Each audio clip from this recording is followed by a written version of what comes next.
Bonjour, conte de Camargue, récit du folklore camarguais choisi et adapté par Josette Gontier.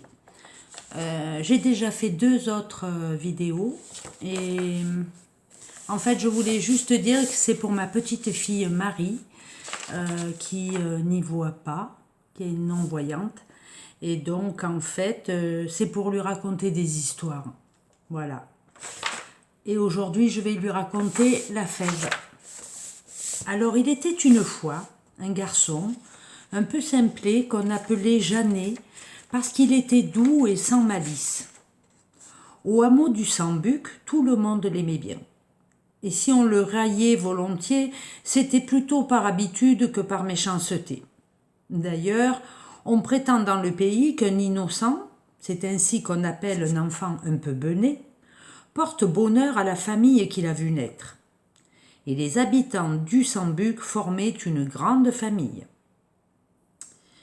Qui dira jamais ce qui poussa Jeannet un beau matin d'été à demander une fève à sa mère.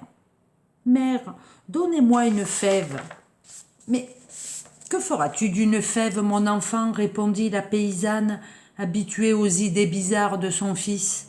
« Je ferai fortune. »« Jeannet, tu n'es qu'un sot. On ne fait pas fortune avec une fève. »« Pas si sot que vous le croyez, mère. C'est moi qui vous le dis.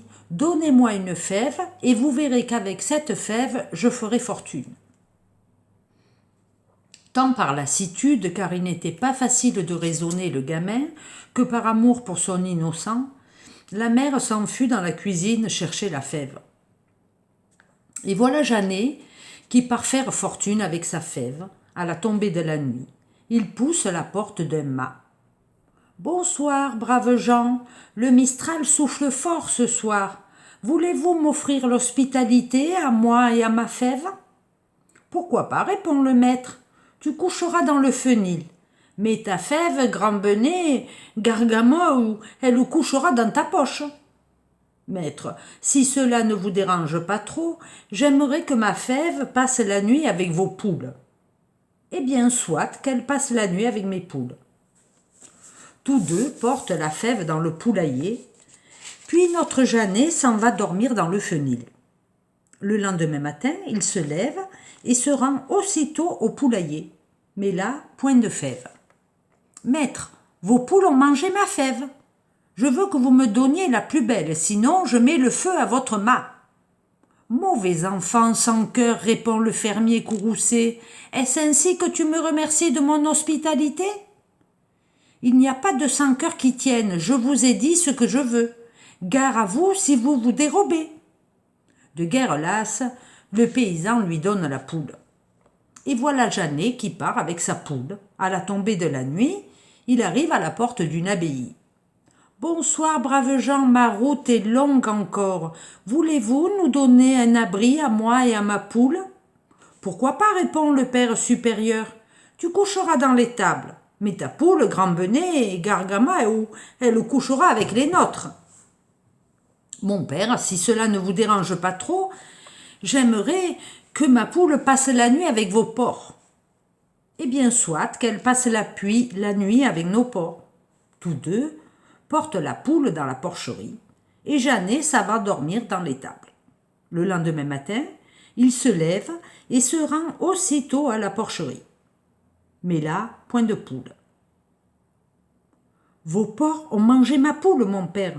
J'exige que vous me donniez le plus beau, sinon je les empoisonnerai tous. »« Mauvais enfant sans cœur, est-ce ainsi que tu remercies de notre hospitalité ? Il n'y a pas de sans cœur qui tienne, je vous ai dit ce que je veux. Gare à vous si vous n'acceptez pas. » De guerre lasse, le moine lui donne son porc. Et voilà Jeannet qui part avec son porc. À la tombée de la nuit, il arrive à la porte d'un vaste domaine où l'on élève des taureaux. « Bonsoir, braves gens, il gèle dur ce soir sur la Camargue. Pourriez-vous nous abriter pour la nuit, moi et mon porc ? »« Pourquoi pas, répond le manadier. Tu coucheras avec les gardiens, mais ton porc, grand benet, gargamaou, il couchera avec les nôtres. » Maître, si cela ne vous dérange pas trop, j'aimerais que mon porc passe la nuit avec vos taureaux.